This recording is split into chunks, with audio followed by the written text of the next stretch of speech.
नमस्कार, मेरा नाम लोकेंद्र है और आज के पॉडकास्ट में आपको बहुत ज़्यादा मज़ा आने वाला है। पान सिंह तोमर मूवी आपने देखी होगी। उस मूवी का एक डायलॉग है कि अंग्रेज़ भारत में दो चीज़ें अच्छी छोड़ गए, एक तो डिसिप्लिन और आइसक्रीम।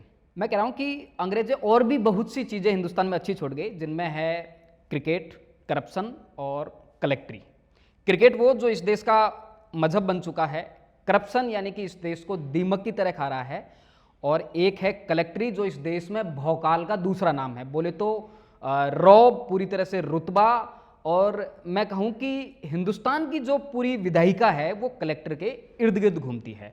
1772 में लॉर्ड वारेन हेस्टिंग ने जब इस पद का सृजन किया तो उसने भी नहीं सोचा होगा कि आज़ाद हिंदुस्तान में जो कलेक्टर है वो विधायिका की एक तरह से धुरी बन जाएगा। पिछले महीने यूपीएससी का रिजल्ट आया है और हमने सोचा कि क्यों ना किसी कलेक्टर साहब को ही आज के पॉडकास्ट में बुला लिया जाए। तो आज के हमारे पॉडकास्ट में कलेक्टर साहब खुद पधारे हैं। राजस्थान के टॉपर हैं, त्रिलोक सिंह नाम है, और 20वीं रैंक के साथ में उन्होंने यूपीएससी 2024 को टॉप किया है। तो कलेक्टर साहब, आपका स्वागत है। हम आपको प्रणाम करते हैं, नमस्कार करते हैं। और मैं सही कहूँ तो मेरे सामने भविष्य का एक कैबिनेट सचिव बैठा हुआ है। तो वो गाना है कि जब हम होंगे 60 साल के और तुम होंगे 55 के, तो जब हम 60 साल के हो जाएं तो पता चले कि जो त्रिलोक सिंह हैं वो भारत सरकार में कैबिनेट सचिव हैं। तो आपका खूब ज़्यादा स्वागत है और आपको हमारी तरफ से बधाई है, शुभकामनाएं हैं कि आपने 20वीं रैंक के साथ में यूपीएससी को टॉप किया है। तो सबसे पहला सवाल आपसे है कि चूँकि अब इंटरव्यू का सिलसिला, साक्षात्कार का सिलसिला आपका शुरू हो गया होगा, बहुत से साक्षात्कार आपने दिए होंगे, और एक जो बड़ी चुनौती रहती है, ऐसे सवाल किए जाते हैं कि संघर्ष कैसा था और कैसी हॉबीज़ थी, कितने घंटे पढ़ाई की। तो एक उसी औपचारिक सवाल से शुरुआत कर लेते हैं कि कितने घंटे पढ़ाई करते थे आप? सबसे पहले लोकेंद्र जी, आपका धन्यवाद करना चाहूँगा, आपने मुझे मौका दिया इस पॉडकास्ट में आने का, और जो भी मेरे विचार हैं इस सीएसई जर्नी को लेकर उन्हें साझा करने के लिए। तो जो ये एक घंटों, कितने घंटे आप पढ़ते हैं, उसकी एक मिथ होती है कि 14 घंटे पढ़ते हैं, 16 घंटे। और जो आप कह रहे हैं साक्षात्कार का जो दौर था, तो एक न्यूज़पेपर ने छाप दिया था कि गांव की लाइब्रेरी में 18 घंटे पढ़ते थे। तो वो थोड़ा हाइप क्रिएट हो गई ज़्यादा, पर क्योंकि तैयारी जल्दी शुरू कर दी थी तो लगभग 8 से 9 घंटे के अध्ययन से भी जो है सफलता प्राप्त हो सकती है, अगर आप उसको स्मार्टली प्लान करें और कंसिस्टेंसी रखें। स्मार्टली पढ़ना बहुत ज़रूरी है। अच्छा, मैं आपसे ये पूछना, जैसे कि कलेक्टर का जो एक भौकाल है हिंदुस्तान के समाज में, मतलब पावर का दूसरा नाम कलेक्टर एक तरह से। और बचपन में जब ग्रामीण भारत की कहानियाँ हैं, ऐसी कहानियाँ कि जब कोई लड़का ज़्यादा पढ़ने लग जाता है और तो फिर ताने मारते हैं कि तू बड़ा कलेक्टर बनेगा। तो मैं आपसे ये पूछना चाह रहा हूँ कि इतने कितने ताने आपने सुने कि आपको मजबूर होना पड़ा कि बस अब तो बस कलेक्टर बनना है भाई? जब 2008 में जोधपुर शिफ्ट हो गए थे गांव से, पिताजी की पोस्टिंग जो फील्ड में थी सुंदरबनी में, तो उसके बाद जब शहर में रहना शुरू किया, पढ़ना शुरू किया, तो गांव के इवेंट्स में, शादियों में नहीं जा पाते थे ज़्यादातर। तो गांव के लोग पिताजी को भी और मम्मी को भी कहते थे कि कोई एडो कलेक्टर बनाए दे, हाँ, लड़के को कलेक्टर बनाओगे। तो वो उस समय इतनी बात नहीं आती थी समझ में, और इतनी बुद्धि और सक्षम भी नहीं थे कि उस चीज़ को समझें। पर 11वीं 12वीं में जब रक्षा अकादमी की तैयारी की, उसमें कारणवश मेडिकली अनफिट हो गए। उसके बाद जो है प्रशासनिक सेवाओं का रुझान रहा कि अब इसकी तरफ जाना चाहिए, तो वो वहाँ से सफ़र की शुरुआत हुई। ठीक बात है। तो आपकी जो पहली मोहब्बत थी वो डिफेंस थी जी। तो डिफेंस का बताइए, कैसे ये सिलसिला शुरू हुआ? वहाँ पर आप असफल हुए, उसके बाद में यूपीएससी को आपने सेलेक्ट किया, वो थोड़ा सा बताइए। कहाँ से ये आपकी जो कहानी है वो शुरू होती है? तो जैसे कि पहले इतिहास में हम पढ़ते थे कि मारवाड़ की जो धरती है उसमें 19 साल के बाद अगर कोई युवा जीवित है तो वो एक कलंक है, क्योंकि अच्छा, पहले 12 बरस ले कुकर जीवे। हाँ। क्योंकि युद्ध भूमि में काम आ जाते थे, और जो तो वो भी मारवाड़ में अभी तक ट्रेडिशन चल रहा है। तो पिताजी भी फौज में थे, मेरे मामा जी भी फौज में हैं, तो वो एक सपना था हमेशा। पर मेरी एक अलग राह थी, मैं एयरफोर्स में पायलट बनना चाहता था। तो उसके लिए जो परीक्षा है वो भी दी, और फिर साक्षात्कार में भी सफल हुआ, और सीपीएसएस का टेस्ट भी पास किया। परंतु मेडिकली अनफिट हो गए और किस्मत कोई मंजूर नहीं था। तो ये जो है फौज का सफ़र यहाँ ख़त्म हो गया। यहाँ ठीक है। और फिर उसके बाद में? उसके बाद 2019 मुझे आज मतलब भी एक ऑप्शन आपका बंद हो गया ना कि अब बनना तो पायलट था और पायलट बन नहीं पाए, फिर उसके बाद में क्या डिसाइड किया आपने कि अब आगे क्या करना है? मुझे आज भी याद है तारीख, आप बोलोगे कि यार इसको इतनी ज़्यादा चीज़ें याद रहती। 15 मई 2019 को मैं मेडिकल आउट हुआ था, आरआर हॉस्पिटल है दिल्ली धौला कुआं में। तो वहाँ से मेडिकल आउट होने के बाद मेरे जो स्कूल के साथी थे वो वहीं रहते थे, साकेत में फ्लैट में लेके रहते थे, और वो तैयारी कर रहे थे प्रशासनिक सेवाओं की। और मेरे जीजा जो हैं वो भी उस समय तैयारी कर रहे थे। तो तब मैं उनके पास ऐसे ही बैठने गया कि उन्होंने बोला ज़्यादा दुखी मत हो, ठीक है अभी और बहुत अपॉर्चुनिटीज़ हैं, तू यंग भी है, कर लेगा। तब जो है धीरे धीरे जब जीजा से ही बात हुई तब सोचा कि प्रशासनिक सेवाओं में सेवा दे सकते हैं, क्योंकि पहले जो फौज होती है उसमें आप अप्रत्यक्ष रूप से सेवा देते हैं। तो अब जब प्रशासनिक सेवाओं में देखा कि प्रत्यक्ष रूप से हम लोगों से जुड़ सकते हैं, तब सोचा कि यार ट्राई करते हैं थोड़ा और फिर आईएएस। ये आपकी यात्रा शुरू हो गई, तो उसके बाद में कहाँ से तैयारी की आपने? सबसे पहले 2019 में कॉलेज ज्वाइन कर लिया था, किरोड़ीमल कॉलेज, क्योंकि ऐसा एक हवा था कि महानगर में जाके तैयारी करना है। बड़ी जगह। हाँ, दिल्ली में आप कॉलेज में जाइए, वहीं से आप कोचिंग ज्वाइन कीजिए। तो वहाँ पे बीएससी का कोर्स ज्वाइन कर लिया था, पर फिर कोविड जो है कोरोना काल आ गया, आपको बताइए। उसके बाद जब घर आ गए फिर जो है फाउंडेशन लिया था आरएस का। पहले मैंने सोचा लंबी छलांग नहीं मारेंगे ज़्यादा, थोड़ा स्टेप बाय स्टेप चलेंगे। तो आरएस की तैयारी शुरू की, परंतु आरएस में भी जो पंचवर्षीय योजना का जो एक जोक चलता है कि प्रशासनिक सेवा में पंचवर्षीय योजना है, तो आरएस की वैकेंसी लेट हो गई काफ़ी, तो यूपीएससी की तरफ शिफ्ट कर दिया था फिर। ठीक है, तो आरएस की तैयारी कहाँ से की आपने? स्प्रिंग बोर्ड से मैंने फाउंडेशन बैच लिया था, फिर उसे ऑनलाइन शिफ्ट करवा लिया और वहाँ से लगभग 3-4 महीने में मैंने कोर्स कंप्लीट कर दिया। और फिर उसके बाद जब वैकेंसी नहीं दे पाया तो मैंने सोचा यूपीएससी की तरफ रुख किया जाए और उसके लिए थोड़ा पढ़ना शुरू किया। अच्छा, एक चीज़ बताइए क्योंकि अब तो रिजल्ट भी आ गया है, आपकी 20वीं रैंक आई है और आप कलेक्टर होने वाले हैं। वो कलेक्टर जो जिसकी हिंदुस्तान के ग्रामीण समाज में तो मिसालें दी जाती हैं, कलेक्टर मतलब एक बहुत बड़ा भौकाल। आप ये बताइए कि कलेक्टर बनने का जो एहसास है, मतलब जब रिजल्ट आया और आपने जब अपना नाम देखा, अपनी रैंक देखी, तो उसके बाद में क्या हुआ? मतलब अचानक से जैसे कोई गुदगुदी चली, कोई ब्लड प्रेशर हाई हो गया, डाउन हो गया, मतलब ऐसे क्या चेंज हुए कि ऐसे लगा जैसे कि अचानक से कोई बड़ी खुशी मिल जाए? तो उस एहसास को मैं जानना चाहता हूँ कि वो एहसास कैसा होता है कलेक्टर बनने का। जो आपने कहा कि एकदम से एड्रेनलिन रश होता है, वो तो था ही, क्योंकि इतने सालों से और इतने रिजल्ट देख के एक हताशा भी मिली थी काफ़ी बार, क्योंकि एनडीए की जब लिस्ट में रैंक नेम में देखा पर मेडिकली अनफिट देखा तो काफ़ी दुख हुआ। पिछले 2 प्रयास सीएससी के रिजल्ट नॉट फाउंड, तो वो काफ़ी अलग फीलिंग थी। पर 2 चीज़ें बहुत ज़रूरी थी।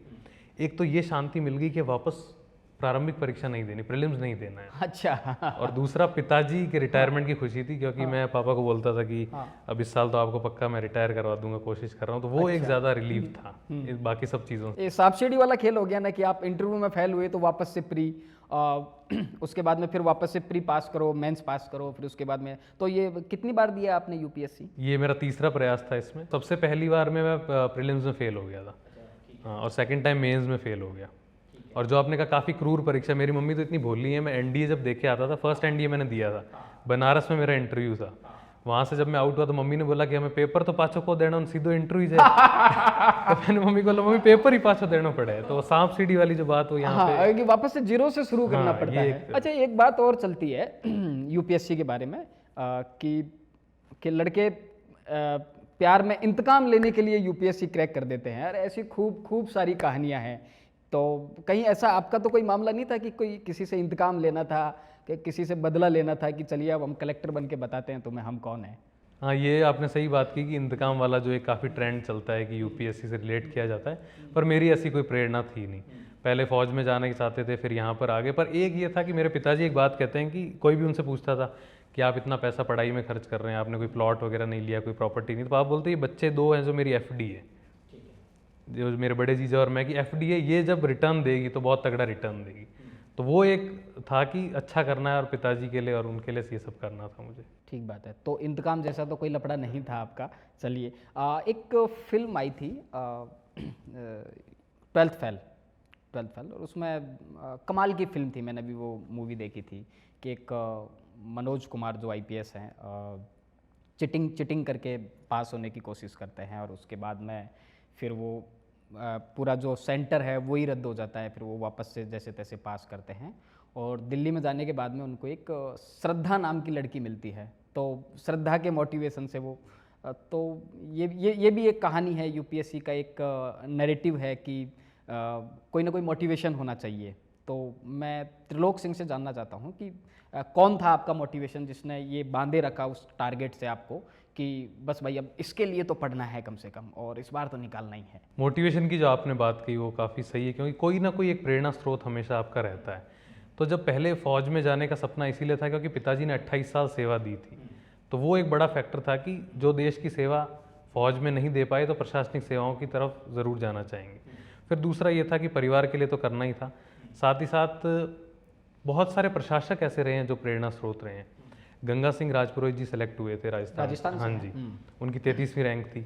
जितेंद्र सोनी जी है, तो इनके बारे में जब पढ़ते थे कि ये क्या कार्य कर रहे हैं ज़मीनी स्तर पर, तब पता चलता था क्या प्रशासन है और इससे क्या बदलाव लाए जा सकते हैं। तो वो एक मोटिवेशन एंगल रहता था कि ऐसा कार्य अगर हम कर पाएँ तो ये एक अच्छा अवसर रहेगा। हाँ, आप तो बड़े शरीफ टाइप के लड़के रहे हैं, कोई श्रद्धा जैसा मोटिवेशन नहीं था आपके जीवन में। नहीं, श्रद्धा तो नहीं कहूँगा, पर शायद दोस्त मतलब काफ़ी थे जिन्होंने सपोर्ट किया। 2 ऑलरेडी सेलेक्टेड हैं IRS, तो वो एक पीयर ग्रुप काफ़ी अच्छा था। अच्छा, आपने कहा कि स्प्रिंग बोर्ड से आपने पढ़ाई की। एक टीचर हैं राजवीर सर, तो उनका मैं एक वीडियो सुन रहा था, तो उसमें बता रहे थे कि जब भी कोई रिजल्ट आता है तो बधाई से पहले उनके पास में ऐसे कॉल आते हैं कि उस लड़के के बारे में पूरा बायोडाटा भेजिए, वो कहाँ से सेलेक्ट हुआ है, कौन सा गांव है, शादी के लिए। तो कितने कॉल आए आपके पास में? क्या आपके लिए भी कोई कॉल राजवीर सर के पास पहुंचा, या फिर आपके पास डायरेक्ट कोई फ़ोन आया कि बताइए भाई थोड़ा बातचीत कर लेते हैं? पिताजी को काफ़ी सारे कॉल आए थे, और कुछ लोग तो मतलब क्योंकि NDA के बारे में उनको पता था, कुछ लोग तो इतने एक्साइटेड थे, वो रिजल्ट से जस्ट पहले बोल रहे थे कि अब अच्छी रैंक आएगी, हमें तो पता ही है, तो अभी हम रिश्ता कर लेते हैं ताकि सेफ सिक्योर, बाद में कहीं एकदम बहुत अच्छी रैंक आ गई और इनके भाव ना बढ़ जाए। तो काफ़ी पापा को कॉल आए थे। तो भाव तो बढ़ गए अब। बिल्कुल सही बात, पर अभी वही है कि मतलब क्योंकि एक नॉर्मल सामान्य परिवार है, तो ज़्यादा अभी कोई डिसीजन लिया नहीं। फाउंडेशन कोर्स शुरू होगा, उसके बाद कोई निर्णय लेंगे, पर कॉल्स काफ़ी आए थे। फ़ोन तो आ रहे हैं बराबर से कि चलिए बैठ के बात कर लेते हैं, कलेक्टर साहब ट्रेनिंग पे जाने वाले हैं। तो क्या सोचा है शादी के बारे में? कब करनी है, कैसी लड़की होनी चाहिए, किस तरह का परिवार होना चाहिए, इस चीज़ को लेके कुछ डिसाइड किया होगा आपने? अभी तो यही विचार है कि अभी बिजी चल रहा हूँ 1-1.5 महीना, जो भी साक्षात्कार देने हैं। नहीं, बिजी तो जिंदगी भर रहना है। बिल्कुल। तो फाउंडेशन कोर्स जब शुरू होगा और 1.5 साल की लगभग ट्रेनिंग चलती है, तो उस समय उस दौरान कुछ डिसीजन लिया जाएगा। और क्योंकि हमारे फौजी परिवारों का ये रहता है कि सेम जैसी थिंकिंग होती है और बिल्कुल ग्राउंडेड होते हैं। जैसे मेरे जीजा की भी शादी की थी, जीजोसा मेरे आर्मी में है, तो वैसा ही कोई परिवार हो नॉर्मल, और लड़की भी पढ़ी लिखी हो और जो समझे उस चीज़ को, क्योंकि जो पद मिलेगा तो एक तरीके से उनकी भी कुछ जिम्मेदारियां होंगी। तो इस ढांचे में जो ढल जाए ऐसी कोई लड़की अगर मिल जाए। उन लोगों का जो रिलेटिव्स हैं, परिवार वाले हैं, उनका सोचना भी ठीक है। कलेक्टर के साथ में होता क्या है कि यहाँ तक तो सब ठीक है, जब वो लबासना जाता है तो वहीं परदेसी परदेसी गाने लग जाता है और फिर वहीं शादी हो जाती है। ऐसी खूब कहानियाँ हैं। वो डार्क हॉर्स जो एक नीलोत्पल मृणाल की किताब है, उसमें वो जो संतोष नाम का जो करेक्टर है, उसके साथ में बाद में यही होता है कि वो इसी तरह के एक सामान्य परिवार से होता है और उसका जो परिवार है काफ़ी संघर्ष करने के बाद में उसे पढ़ाता है, वहाँ जाके वो किसी अपने ही बैच की IAS के साथ में शादी कर लेता है। तो ऐसा कोई पंगा नहीं हो जाए, तो इसलिए परिवार वालों का, रिश्तेदारों का ये सोचना भी ठीक है। तो क्या सोचते हैं इन सारी बातों को लेके? बिल्कुल, ये काफ़ी इंपॉर्टेंट चीज़ आपने कही, पर मेरा ये मानना है कि अगर कोई पहले से प्रेम प्रसंग नहीं रहा, तो जो परंपरा रही है हमेशा से उसको ही फॉलो करेंगे। और जो फॉलो जी, और आजकल काफ़ी लिबर्टी दी जाती है। जैसे माता पिता अगर कोई चॉइस करते हैं तो बच्चे का भी पूरा उसमें डिसीजन मेकिंग में रोल होता है। तो जितना हो सके अभी कोई अगर अच्छी लड़की मिल जाती है तो परंपरा के अनुसार ही जो है शादी तो की ये तय है कि त्रिलोक सिंह परंपरा के अनुसार परिवार जी, की मर्जी जी। से ही शादी करेंगे। अच्छा, एक और बात है कि जो UPSC में सेलेक्ट होने वाले लड़के हैं उनकी 2 बार घुड़चढ़ी होती है। एक तो शादी से पहले जब वो कलेक्टर बनते हैं, और एक शादी के टाइम पे। तो पहली घुड़चढ़ी तो होगी आपकी, गांव वालों ने बिठाया आपको घोड़ी पे या फिर गांव पहुंचे नहीं अभी? हाँ, अभी गांव जाने का कुछ दिन में प्लान है, और देवी का राजयोगा वगैरह सब है, भगवानों को धोखना है। तो उस समय जो है प्रोग्राम पूरा किया जाए, और काफ़ी सम्मान मिला है। मतलब मेरे को इतना उम्मीद नहीं थी ऐसा रिस्पांस मिलेगा, क्योंकि जो समाज ने रिस्पांस दिया है उनका ये मानना है कि काफ़ी गौरव का ये विषय है, तो उसके लिए काफ़ी अच्छा लगा मुझे। गांव कब जाने वाले हैं, ताकि पॉडकास्ट देख के आपके गांव वाले तैयारी कर लें कि कलेक्टर साहब अब गांव आने वाले हैं?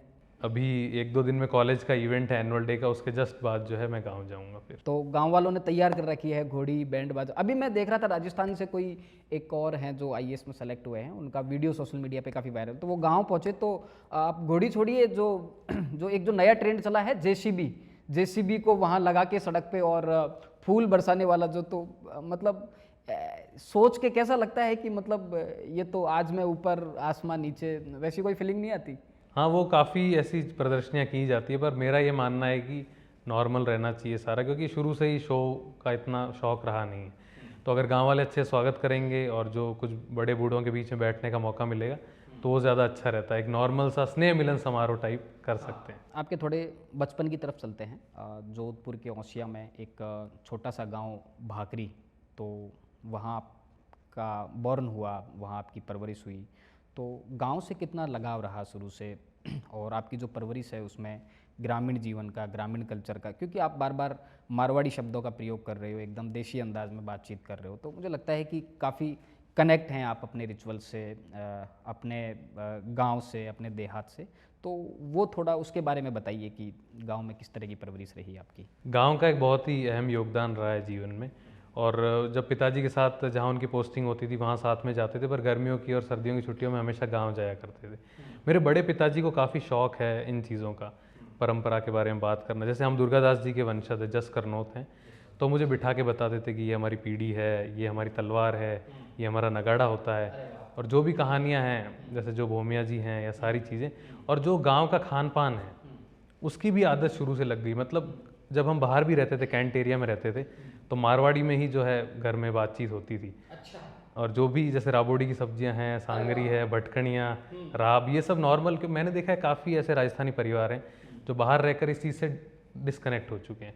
पर ये एक अच्छी चीज़ रही कि हमेशा माता पिता ने जो है अपने कल्चर से जुड़ाव रखा। और यही चीज़ मुझे लगता है आगे जाके सेवा में भी काम आएगी, क्योंकि ज़मीनी स्तर पर अगर काम करेंगे और लोगों की नब्ज़ वही पकड़ सकता है जो इस परिवेश देखिए, में आपने ये ना बहुत बड़ी बात कही है। मैं अक्सर आईएएस के बारे में एक बात कहता हूँ कि जो अक्सर एक तो क्या है कि पढ़ाकू लड़के आईएएस बनते हैं, वो बहुत ज़्यादा पढ़ने लिखने वाले लोग होते हैं, और एक आईएएस जब तक वो आईएएस नहीं बन जाता तब तक वो समाज से कनेक्ट नहीं रहता, सोसाइटी से कनेक्ट नहीं रहता। और आईएएस बनने के बाद में जब वो कम्युनिटी में लौटता है तो उसी के कंधों पर भारत सरकार जिम्मेदारी डालती है कि आपको समाज का उत्थान करना है। तो ये एक विपरीत बात है एक तरह से। और आपके उदाहरण में देख रहा हूँ कि आपने जिस तरह से आप देसी अंदाज में बात कर रहे हैं, आपने जो सब्जियों के नाम बताए, मैं कहता हूँ कि शहरों में रहने वाले लोगों को नहीं पता है राबोड़ी की सब्जी क्या होती है, सांगरी, और पता नहीं आपने जो जो नाम बताए, आपने भूमिया, और जो ये, तो एक बहुत अच्छी बात है। तो ये जो चीज़ है आपको, मतलब आप कैसे इसको लेके चलेंगे और कैसे ये सारी चीज़ें आप बना के रखते हो लाइफ में, ये बहुत इंपॉर्टेंट बात है। ये तो आपने इतनी खूबसूरती से इस चीज़ को बताया कि जो डाइकॉटमी है ये, कि समाज से पहले हट के तैयारी करो और फिर समाज के बीच ही जाके आपको सेवा देनी है। तो ये मैं आपको बताना चाहूँगा कि मैं शुरू से ही बहुत ही सामाजिक टाइप का व्यक्ति रहा हूँ। और मुझे ऐसा लगता था कि ये परीक्षा में मैं भले ही पास हूँ ना हूँ, पर एक तरीके से मैं जिले का भार संभाल सकता हूँ। मैं इतना सामाजिक आदमी हूँ ना कि दोस्तों की शादी हो गई, मेरे बैचमेट्स की काफ़ियों की शादी हो चुकी है, किसी दोस्त के मम्मी के गंवर का जोड़ना है उसमें भी मैं जा रहा हूँ। मतलब मेरे को बहुत शौक है इन चीज़ों का। गांव में कोई शादी है, ननियाल में कोई फंक्शन है, तो हमेशा से मेरी आदत रही है कि समाज से जुड़ा हुआ रहा हूँ। और क्योंकि तैयारी जल्दी शुरू कर दी थी तो समय भी मिलता था। बच्चों की क्या थिंकिंग है ना, आजकल लेट शुरू करते हैं और फिर सोचते हैं एकदम कट ऑफ करेंगे। ये बिल्कुल ख़राब सोच है, क्योंकि फिर एकदम से जब आप ट्रांजिशन करते हो, आप समाज में उतरते हो, तो आप चीज़ें समझ नहीं पाते, आप में वो आत्मविश्वास नहीं होता। तो मुझे लगता है ये जो सामाजिक गतिविधियों में मेरा जुड़ाव रहा है, ये काफ़ी मुझे मदद करेगा। ठीक बात है। तो अब गांव में आपकी परवरिश हुई है तो यकीनन उस तरह की आदतें होंगी, उस तरह की चीज़ें होंगी। तो ये ऐसे खेल खेले हैं आपने कभी, गिल्ली डंडा, लंगड़ी टांग? क्योंकि हमने तो खेले हैं गांव में। तो कैसे खेल होते थे आपके? तो जैसे गुत्ता दड़ी, माल दड़ी, ये सारे हाँ गेम हाँ होते हाँ, हैं। बिल्कुल बिल्कुल, मैं वही पूछना हाँ, चाह रहा हूँ। तो संतोड़िया, ये सब गांव में संतोड़िया, खेला करते थे। हाँ। और मेरे गांव से ज़्यादा ननियाल में काफ़ी समय बीता। ननियाल कहाँ है आपका? ननियाल चेरई है, चेरई, तिमरी तहसील में, तिवरी, जोधपुर में ही है। जी। तो वहाँ जो मेरे मामा के जो भाई थे उनके साथ हम खेलते थे। और सबसे छोटा भाई जतन है, एक में सबसे छोटा है, तो उसकी जब डाम आ जाती थी इसमें, तो उसको हम बहुत ज़्यादा पिदाते थे, मतलब भगाते थे बहुत ज़्यादा। तो वो सारी यादें जो है वो अभी तक साथ में। और मामा के खेत में भी काफ़ी काम किया है। अच्छा, खेत में काम किया है? इंडी खूंटना है, या फिर जब प्याज वगैरह निकालते हैं तब, या फिर जीरा जैसे थ्रेशर से निकल रहा है, तो ये सारी काफ़ी बहुत ही अच्छी यादें रही है। और मेरे नाना के पास ऊँट भी काफ़ी थे। अच्छा। तो ऊँट चकड़े पे घूमना और वो नहीं, सारी। कहते हैं ऊँट पे बैठना भी है ना, वो एक हुनर है अपने आप में, कि हर आदमी बैलेंस नहीं बना पाता ऊँट पे। अच्छा, लंगड़ी टांग खेली है आपने? हाँ जी, लंगड़ी टांग भी खेली। और कौन कौन से खेल खेले हैं? बाकी अंधड़ घेटा वगैरह ये सब आपको पता है कि नहीं? नहीं, ये मैं नहीं जानता, इसके बारे में थोड़ा तो बताइए। जो मतलब वो हाइड एंड सीक वाला होता है उसको देसी भाषा में अंधड़ घेटा बोलते हैं। अंदर? अंधड़ घेटा मतलब कि पकड़ना है आपको ऐसे पट्टी बांध के, अच्छा, पट्टी बांधी जाती है आंखों पे, फिर? और फिर आपको पकड़ना होता है, मतलब आवाज से पहचानना होता है कि कौन कहाँ पे, और फिर आपको अच्छा, हाँ गैस हाँ। करना होता है। नहीं, उसको क्या अलग अलग रीजन में कुछ हाँ, अलग, अलग-अलग मैं नाम। बेसिकली ढूंढाट रीजन से हूँ, तो ये सारे खेल आपके। और गाँवों में जैसे मुझे आप और मैं एक ही जनरेशन के हैं बेसिकली, तो मुझे अच्छे से याद है कि जब मेरी स्कूलिंग हो रही थी तो आसपास कोई इंग्लिश मीडियम स्कूल नहीं थी। ये जो इंग्लिश मीडियम का जो कंसेप्ट है ये हमको पता ही 2010 के बाद चला है कि स्कूल भी इंग्लिश मीडियम में होती है। तो आपकी जो स्कूलिंग है उसके बारे में थोड़ा बताइए, कैसे स्कूलिंग हुई, क्या चैलेंज थे वहाँ पे? क्योंकि आर्मी बैकग्राउंड रहा था तो आर्मी पब्लिक स्कूल का एक कॉन्सेप्ट होता है कि जितने भी कैंट में आर्मी के लोग हैं उनके बच्चे जनरली उस स्कूल में पढ़ते हैं। तो वो एक अच्छा जुड़ाव रहा वहाँ पे और अच्छी एजुकेशन मिली। जो अनुशासन है शुरू से ही आर्मी स्कूल के थ्रू आ गया था, तो वहाँ पे अच्छे अवसर भी मिले काफ़ी बाहर जाने के। जैसे कि कमांड के लिए मैं कमांड क्विज कंपटीशन होता तो पुणे जाते थे, भोपाल जाते थे, तो वहाँ से एक्सपोजर काफ़ी मिल गया था। तो आपकी जो पूरी स्कूलिंग है वो ही थी आर्मी स्कूल जी। ठीक। तो फिर गांव कब रहे फिर आप? स्कूलिंग तो आपकी आर्मी स्कूल से हुई। गांव जनरली छुट्टियों में और ऐसे ही रहते गर्मी थे। की हाँ, गर्मियों की छुट्टियों में, सर्दियों की छुट्टियों में, क्योंकि वो कॉन्सेप्ट नहीं था वैकेशन वाला। जैसे मेरे साथ जो ऑफिसर्स के या दूसरे जेसीओस के बच्चे थे वो वैकेशन पे जाते थे, पर हमारे लिए छुट्टियां यही होती थी गांव में समय व्यतीत करना 2-3 महीने। मेरी एक आदत थी कि मैं हॉलीडे होमवर्क जो था तो पहले ही दिन कर देता था सारा, कि एक दिन लग जाए तो लग जाए, अब अपन गाँव उसके बाद में फिर मजे करना है, हाँ, कि chill अब करना 1.5-2 महीने गाँव जाएंगे।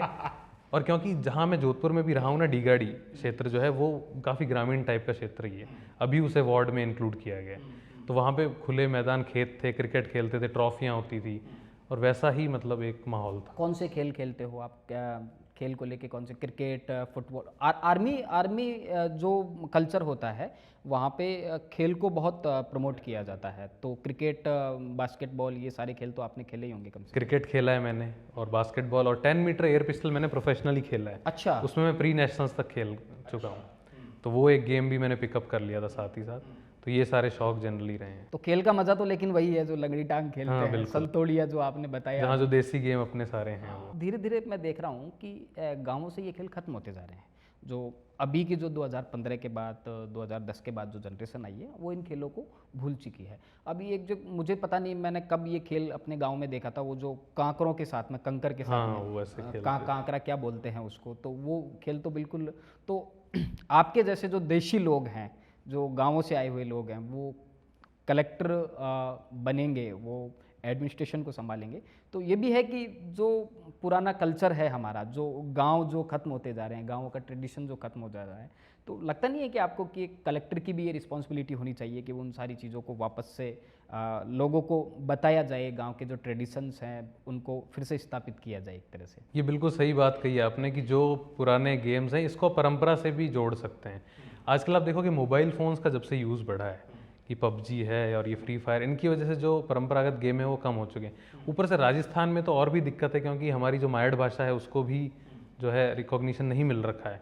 तो वो परंपरा जो छूटती जा रही है उसमें एक प्रशासन का रोल हो सकता है। आप मान लीजिए कि प्रारंभिक शिक्षा चलती है जिन स्कूलों में, वहाँ पर आप एक प्ले बेस्ड एक्टिविटी कर सकते हैं। जैसे राष्ट्रीय शिक्षा नीति जो आई है उसमें आप रीजनल गेम्स को इंक्लूड कर सकते हैं, ताकि बच्चों का उससे जुड़ाव रहे। जो आपने वो कांकरी वाला गड्ढा बोलते हैं हम उसको, ऊपर फेंक के और नीचे वो कितने चुग सकते हैं, वो वाला गेम जो होता है। तो ऐसी प्ले बेस्ड एक्टिविटी आप इसको मैथ्स में यूज़ कर सकते हैं मान लीजिए। तो ऐसा अगर कुछ नवाचार किया जाए तो बिल्कुल अच्छी बात है, परंपरा भी बची रहेगी और बच्चे की जो मानसिक विकास भी हो सकता है। पहली बार मैं किसी एक ऐसे आईएएस से बात कर रहा हूँ, वो एकदम गांव की, देहात की, देसी बातें कर रहा है, जिसकी एजुकेशन भले क्रोडीमल कॉलेज दिल्ली से हुई हो, लेकिन उसे पता है कि गांव में ये ट्रेडिशंस होते हैं, गांव में ये सारे। मुझे तो ऐसे लगता था कि जो आईएएस वाले जो लड़के होते हैं ना, वो एकदम अलग दुनिया के लोग होते हैं, जैसे वो परदेसी परदेसी जाना नहीं टाइप के गाने नहीं गाते।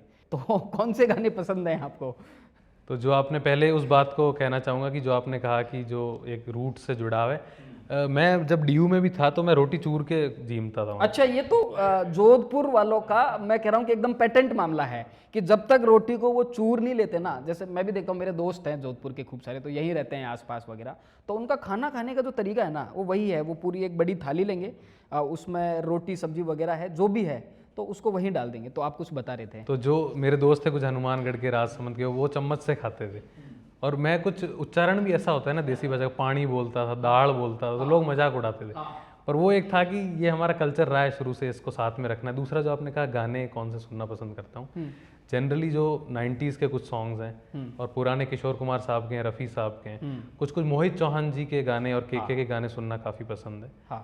और AR रहमान साहब की कुछ 1-2 कंपोजिशन है वो भी सुनना पसंद करता हूँ। राजस्थानी गाने नहीं सुनते? हाँ, राजस्थानी में मैं आपको बताऊंगा, मेरे पिताजी के फेवरेट है चंपा मेथी। चंपा में थी, व्हाट ए लीजेंड हाँ, तो पिताजी को जब मैंने बताया कि ऐसा स्पॉटिफाई वगैरह ऐप होता है तो उसमें उन्होंने पूरी प्लेलिस्ट ऐड कर दी, सुवटियो गाना है अच्छा। या कोई और भी गीत हैं, वो सारे मतलब मैं सुनता था जनरली। एक अपना बैंड है मुसाफिर करके भी, ये मुसाफिर मैंने नहीं हाँ ये पुराना है काफ़ी, इसके भी काफ़ी 2-3 गाने हैं, तो वो भी सुनता हूँ, तो काफ़ी उससे भी जुड़ाव रहा है। भाषा से आपको बड़ा लगाव है। एक आप ये भी देखिए भाषा को लेके अगर आपको, मुझे नहीं पता आपको कौन सा कैडर मिलेगा, लेकिन अगर आपको गुजरात का कैडर मिलेगा तो वहाँ आपके लिए कंपलसरी होगा कि आपको गुजराती भाषा आनी चाहिए, और नहीं आती तो आपको सीखना पड़ेगा। अगर आपको उड़ीसा का कैडर मिला तो ये आपके लिए कंपलसरी होगा कि आपको वहाँ की भाषा आनी चाहिए, और नहीं आती तो आपको पहले वो सीखनी पड़ेगी। राजस्थान को लेके ऐसा नहीं है, राजस्थान में तो कोई भी आ रहा है, एक तरह से बफर स्टेट बना रखा है कि राजस्थानी भाषा सीखने की ज़रूरत नहीं है, कुछ करने की ज़रूरत नहीं है। तो इस बात पे आप क्या सोचते हैं कि आपको लगता नहीं है कि राजस्थान इन सारी चीज़ों में, हम कहाँ हैं आज, दूसरे स्टेट के पहले भाई हमारी भाषा सीखिए तब जाके आप यहाँ पर सर्विस कर सकते हैं। राजस्थान को लेके ऐसा कुछ नहीं है, कोई भी सिविल सर्विस यहाँ आ रहा है, और अगर वो यहाँ की भाषा को नहीं सीखेगा तो यहाँ के रूट्स को कैसे समझ पाएगा, यहाँ के कल्चर को कैसे समझ पाएगा। ये एक बहुत बड़ा मुद्दा होना चाहिए मेरी। तो ये मुद्दा जो आपने उठाया, मैं जब साक्षात्कार की तैयारी कर रहा था यूपीएससी के लिए, तब एक इशू था कि तमिलनाडु जो है वो त्रिभाषा नीति को फॉलो नहीं कर रहा है, तो सेंटर ने फंड्स रोक दी। तो मैं इंटरव्यूअर को बोलता था कि हमारा राजस्थान तो इतना बौड़ा रह गया कि अपनी लैंग्वेज भी नहीं मिली तो भी नीति चला रहा है और कोई अपोजिशन नहीं कर रहा है। पर ये बहुत ज़रूरी है कि जो भाषा को एक 8वीं सूची में लाना चाहिए, जो भी प्रयास अभी चल रहे हैं। एक सबसे बड़ी चीज़ आती है कि लिपि नहीं है कॉमन, इवन आप देखोगे तो हिंदी और नेपाली की भी लिपि एक ही है, तो वो चीज़ें हट सकती। सीताराम लालस जी का शब्दकोश है लगभग 1.5-2 लाख शब्दों का, उसको आप इस्तेमाल कर सकते हो, क्योंकि जनमानस जो है, जो ग्रामीण परिवेश के लोग हैं, वो अभी भी इन शब्दों का इस्तेमाल करते हैं अपने जीवन में। तो अगर प्रशासक को इसका नॉलेज है ही नहीं तो बिल्कुल डिस्कनेक्ट हो जाता है। इवन जो कल्चर का नॉलेज है अपने, क्योंकि अपने यहाँ का जो कल्चर है, ओरण की बात हम करते हैं, भूमिया की बात करते हैं, तो ये अगर प्रशासक को नहीं पता होगा तो सुचारू रूप से नहीं चला सकता प्रशासन। तो ये आपने जो मुद्दा उठाया, इसको ज़रूर ट्रेनिंग या कहीं पे भी इंक्लूड किया जाना चाहिए। तो क्या लगता है आपको, क्यों मतलब बार बार राजस्थानी भाषा को ना मान्यता मिल पा रही है, ना कुछ इस बात को लेके हो पा रहा है? आप ब्यूरोक्रेट्स की एक कोई बहुत बड़ी नाकामयाबी नहीं मानते राजस्थान के ब्यूरोक्रेट्स की? क्योंकि पॉलिसी तो वही बनाते हैं, गवर्नमेंट को कन्विंस तो वही करते हैं कि ये एक समाज का एक ज्वलंत मुद्दा है, इस पर काम होना चाहिए। लगभग 10-15 साल पहले एक कमेटी बनी थी, उसको रिकमेंडेशन भी भेजी थी और विधानसभा में एक पारित भी किया था कुछ एक रेजोल्यूशन, पर फिर उस पर सहमति नहीं बन पा रही, क्योंकि जो समाज है और जो अलग अलग क्षेत्र हैं, जैसे आपने कहा धुंधाड़ से आते हैं, हम मारवाड़ से आते हैं, तो वो एक डर बना है कि कहीं मारवाड़ी शब्दों का जो है अधिकतर यूज़ ना हो जाए या फिर धुंधाड़ के शब्दों का। तो एक सहमति अगर जनमानस से आती है और फिर जो ब्यूरोक्रेट लेवल पे लाल फीताशाही ना हो, अगर तेज़ी से काम हो, तो ज़रूर 8वीं सूची में से लाया जा सकता है। अच्छा सर ये बताइए, आजकल एक बहुत नई चीज़ आपने इससे पहले भी जिक्र किया कि रील का जो दौर है, आजकल मैं देख रहा हूँ कि ब्यूरोक्रेट्स बड़ी रील्स बना रहे हैं, अपने काम को दिखा रहे हैं। कलेक्टर साहब गाड़ी से उतर रहे हैं, वहाँ किसी को धमकाया, किसी मास्टर की क्लास ली, कभी क्या कर दिया कभी क्या कर दिया। तो ये ब्यूरोक्रेट्स जो हैं वो भी इस पूरे ये जो फोबिया है, स्क्रीन फोबिया है, इससे बचे हुए नहीं। आपको क्या लगता है कि ये कोई उनका प्रशासनिक जो काम है वो कहीं प्रभावित नहीं हो रहा है, या फिर एक ब्यूरोक्रेट्स को ये करना चाहिए, मतलब ट्रांसपेरेंसी होनी चाहिए कि चलिए ब्यूरोक्रेट्स ये कर रहा है वो पब्लिक के सामने है? बहुत ही एक मैं मानता हूँ कि महीन रेखा है सोशल मीडिया की यूज़ को लेकर। अगर हम ब्यूरोक्रेट्स की बात करें तो जो रील कल्चर है वो नुकसानदायक भी हो सकता है, क्योंकि कुछ कुछ ऐसी चीज़ें सामने आती है जो नहीं आनी चाहिए। तो अगर आप पॉजिटिव यूज़ करें, जैसे मैं जानता हूँ कुछ साउथ में कुछ ब्यूरोक्रेट्स हुए हैं, उन्होंने फंड कलेक्शन के लिए सोशल मीडिया का यूज़ किया। जोधपुर के डीएम है गौरव अग्रवाल जी, उन्होंने एक इनिशिएटिव निकाला था कि इलेक्शन के टाइम पे जो क्यू है, जो लाइन लग रही है, उसको हम लाइव अपडेट करेंगे सोशल मीडिया के थ्रू। ऐसा अगर आप कुछ इस्तेमाल कर रहे हैं, पर अगर आप रील के थ्रू अपने पावर का दम दिखाते हैं, ऐसा कुछ करते हैं, तो जनता में भी एक नेगेटिव चीज़ जाती है। नहीं, आपने ऐसी रील्स देखी होंगी ना कि कलेक्टर साहब गाड़ी से उतर के किसी को भी धमका रहे हैं, किसी की भी क्लास ले रहे हैं, ऐसा होना चाहिए। नहीं तो मोदी जी जैसे कहते हैं कि प्रधान सेवक हूँ मैं, तो वैसे ही जो सेवा का भाव होना चाहिए। अभी हम जाएंगे ट्रेनिंग के लिए तो एक शिष्टाचार मैनुअल हमें मिलता है कि आपको कैसे बिहेव करना है, तो वो मैं मानता हूँ कि सोशल मीडिया का पॉजिटिव यूज़ ज़रूर हो, आप अपने अच्छे कार्यों के बारे में लोगों को बताएं, पर जो अपने पावर का ध्वंस है, क्योंकि आप सेवक हैं, आप अगर ध्वंस जमाएंगे, आम आदमी के मन में डर रहेगा, तो आपको कैसे अप्रोच करें? नहीं, एक धौंस तो होती है कलेक्टर की कम से कम भाई, भौकाल का दूसरा नाम कलेक्टर है। बिल्कुल, जो विकासशील देश है भारत, उसमें एक धौंस तो है ही, और अथॉरिटी भी दी गई है, क्योंकि जो ब्यूरोक्रेट्स बन के आते हैं उन पर भरोसा होता है कि वो निर्णय लेंगे। पर एक थोड़ा बहुत मैं मानता हूँ कि हायरार्की रहनी चाहिए। पर थोड़ा सा एक जनता से थोड़ा सॉफ्ट हाँ, होना चाहिए बिल्कुल। ताकि वो कनेक्ट हो पाए। एक पॉलिटिकल प्रेशर भी होता है ब्यूरोक्रेट्स के ऊपर कई ऐसे। मैं एक किताब पढ़ रहा था शंकरशन ठाकुर की, वो बिहार की पॉलिटिक्स पे है। तो एक कलेक्टर पढ़ता है, पढ़ने के बाद में यूपीएससी क्रैक करता है, फिर वो कलेक्टर बनता है, धीरे धीरे प्रमोशन होते होते वो चीफ सेक्रेटरी तक पहुंचता है, कैबिनेट सचिव बनता है। उस किताब में एक कमाल की बात लिखी थी कि जो लालू प्रसाद यादव थे, लालू प्रसाद यादव वो जो अपने सेक्रेटरी वगैरह हुआ करते थे, उनसे छैनी रगड़वा लेते थे कि चलिए बुड़बक छैनी बना के लाइए। और ये जो तेज प्रताप और ये बाकायदा किताब में लिखी हुई बात है, तेज प्रताप यादव, तेजस्वी यादव एक आईएएस से अपना होमवर्क करवाते थे स्कूल का। तो ये एक बहुत बड़ी सच्चाई है कि एक पॉलिटिशियंस का एक बहुत अलग तरह का प्रेशर होता है ब्यूरोक्रेट्स पर। तो आपके सामने भी ऐसे चैलेंज आने वाले हैं, पॉलिटिशियंस के साथ में आपको काम करना पड़ेगा। तो क्या लगता है कि भाई एक पॉलिटिशियन का ब्यूरोक्रेट्स को लेके किस तरह का बिहेव होना चाहिए? तो मैं मानता हूँ कि कुछ एक पॉपुलर प्रेशर होता है जिसके अंडर ब्यूरोक्रेट्स कभी कभी दब जाते हैं, पर विवेक का इस्तेमाल करना बहुत ज़रूरी है। अब मैं एक फ़ौजी परिवार से आता हूँ और अगर मुझे अपने कोई वर्क डोमेन के बाहर ऐसा निर्देश दिया गया है तो मैं बिल्कुल उसको मना कर दूंगा। और जो आपने कहा कि एक लार्जर बिहेवियर का क्या पैटर्न होना चाहिए, कार्यपालिका जो है उसका यही मेन काम है कि जो भी नीति बनी है उसका क्रियान्वयन होना चाहिए। तो ब्यूरोक्रेट्स एक तरीके से आपके राइट और लेफ्ट हैंड्स हैं, पर उनको आप उस तरीके से इस्तेमाल नहीं कर सकते। मैं मानता हूँ कि व्यक्तित्व का भी फर्क पड़ता है। अगर कोई ऐसा काम है जो मुझे नहीं करना चाहिए तो मैं उसके लिए मना करूँगा, क्योंकि फ़ौज में हमने यही सीखा है कि जहाँ हायरार्की हो वहाँ फॉलो कीजिए, बाकी मत करो। तो मुझे लगता है कि ये जो व्यक्तित्व है अपना और उसके जो गुण हैं वो काफ़ी काम आएंगे। फौज और ब्यूरोक्रेसी दोनों अलग अलग चीज़ें हैं। फौज में डिसिप्लिन होता है, फौज अपने अफसर के ऑर्डर पे चलती है, ब्यूरोक्रेसी में दूसरी डायमेंशंस फॉलो होते हैं। फिर भी मैं मानता हूँ कि अगर कोई ऐसा व्यक्तिगत काम है या जिसमें आपको लगता है कि आपकी जो डिग्निटी है वो कम हो रही है और आप उसको करने के लिए बाध्य नहीं है, तो ज़रूर उसके लिए मना करना चाहिए। थोड़ा एक साहस तो उसके लिए चाहिए, पर ऐसे कई सारे ब्यूरोक्रेट्स के एग्जाम्पल हैं जिन्होंने ऐसा साहस दिखाया है। अभी थोड़े दिन पहले रिटायर्ड हुए हैं एक अशोक खेमका, जो हरियाणा कैडर के आईएएस हैं। बड़ी चर्चा हुआ करती थी उनकी, और उनके ऊपर कितना प्रेशर था, और एक अच्छी सेवाओं के बाद में वो। तो क्या कहना है ऐसे ब्यूरोक्रेट्स के लिए?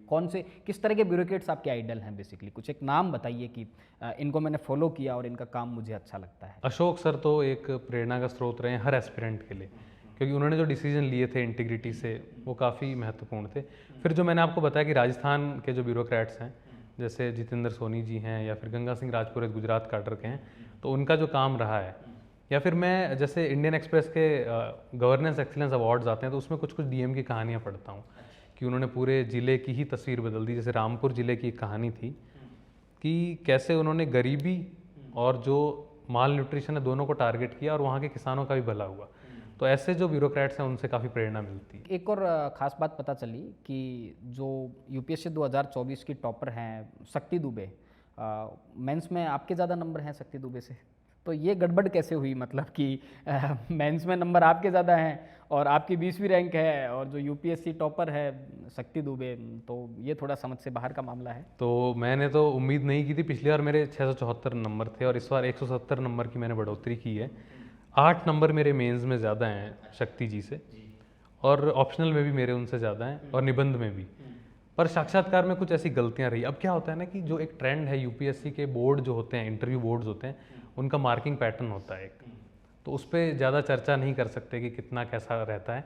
तो मैंने कुछ साक्षात्कार में एक दो जो मुझे लगता है, अब जब मैं आकलन कर रहा हूँ कि कुछ गलतियाँ रही होगी तभी। क्या गलतियाँ रही आपकी? तो मैं अगर बताना चाहूँ तो एक मेरे से पूछा था कि क्योंकि मैं आर्मी बैकग्राउंड से आता हूँ और एनडीए भी मैंने पास किया है, तो सेक्शन, प्लाटून, कंपनी आर्मी की वो होती है ऑर्गेनाइजेशन, कमांड तक। तो मेरे से आर्मी के ही सर थे, उन्होंने स्कार्फ पहन रखा था। उन्होंने पूछा कि यार तू मेरे को बटालियन से लेकर ऊपर तक बता चीज़ें। तो मैंने बटालियन, ब्रिगेड बता दिया, मैं डिवीज़न भूल गया था बीच में। उन्होंने बोला यार डिवीज़न भूल गया तू, चल कोई नहीं भूल गया, फिर भी बता दे डिवीज़न होता क्या है। तो मुझे डर लगा कि यार कहीं मैंने नहीं बताया तो एक नेगेटिव, क्योंकि ये मेरा डैफ का स्ट्रॉन्ग पॉइंट है। तो मैंने ईगो पे लेकर वो गलत थोड़ा बता दिया, मतलब एग्जैक्टली मैं सही नहीं बता पाया। चेयरमैन का एक क्वेश्चन था कि 10 मीटर एयर पिस्टल को कैसे बढ़ावा दिया जाए, क्योंकि काफ़ी महंगा गेम है। तो वो भी मुझे लगता है मैं सेटिस्फैक्टरली आंसर नहीं कर पाया चेयरमैन सर को। तो वहाँ पे 10-15 नंबर की कुछ ऊंच नीच हो गई।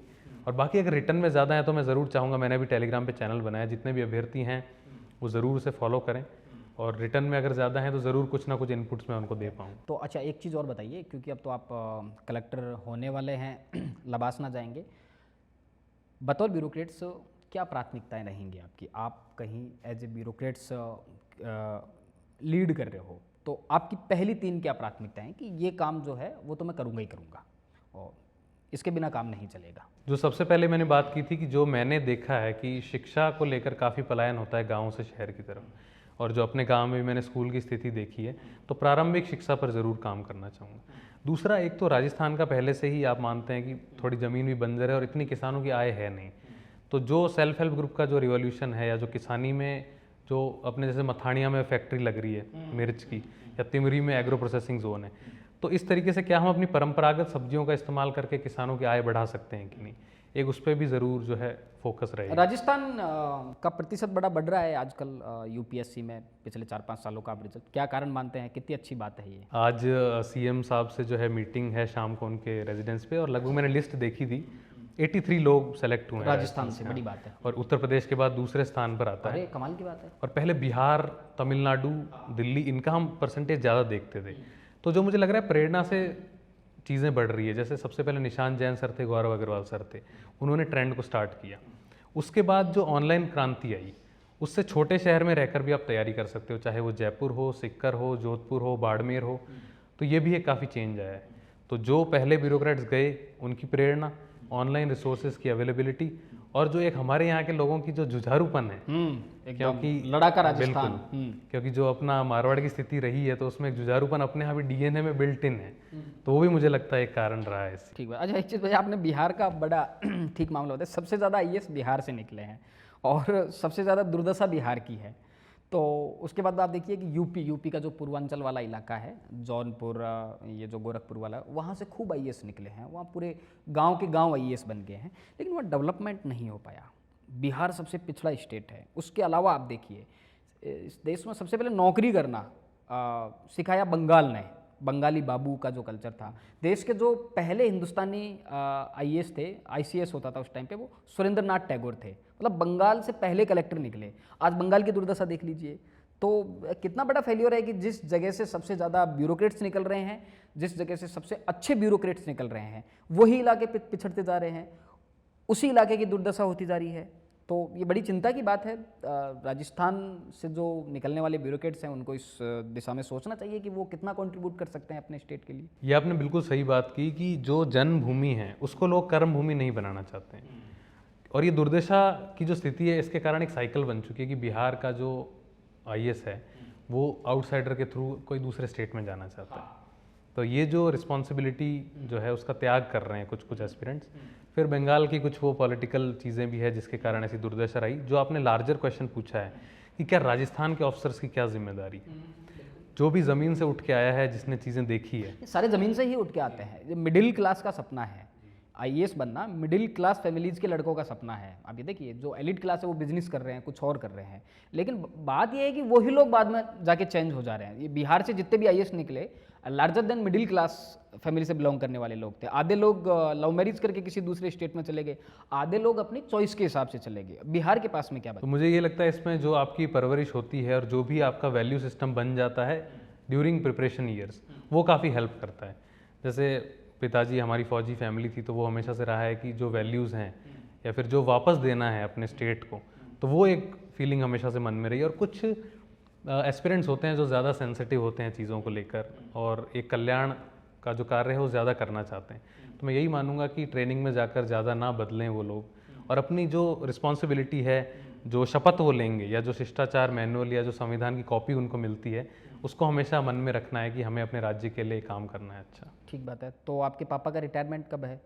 2012 में तो फौज से रिटायर हो गए थे, परंतु अब जो है महात्मा गांधी हॉस्पिटल में सिक्योरिटी ऑफिसर की तरह उन्होंने काम किया, और अभी बस रिजल्ट आते ही उन्होंने बोला कि अब मैं नहीं अभी आराम करेंगे, बेटा बन गया है कलेक्टर और अभी हमको पूरा एकदम। तो क्या कहा आपने पापा को फिर? मैंने तो पापा, पहले मैंने जब रिजल्ट आ रहा तब मैंने बोला पापा कि अब छोड़ दो, गर्मी भी बढ़ गई है ना, काफी टाइम। रिजल्ट आते ही? हाँ, नहीं, रिजल्ट से पहले भी मुझे अच्छा, थोड़ा पहले बहुत ही कॉन्फिडेंस था आपको पता था कि ये तो क्रैक होने वाला है, ग्रुप ए सेवा कुछ ना कुछ तो ले ही लेंगे। अच्छा, पापा ने बोला नहीं अभी नहीं। अच्छा, पीछे का सोचा था क्या? हाँ, तो मेरे को 20वीं रैंक का नहीं सोचा? नहीं, 20वीं रैंक का नहीं सोचा था, बहुत डर ये भी। चमत्कार कैसे हुआ? जो पिछली बार, क्योंकि इतने कम नंबर थे, आप मानोगे नहीं, मैं जहाँ भी एग्जाम देने में जयपुर 2 महीने तैयारी करके गया था, और मैंने मेंस दिल्ली में लिखा था।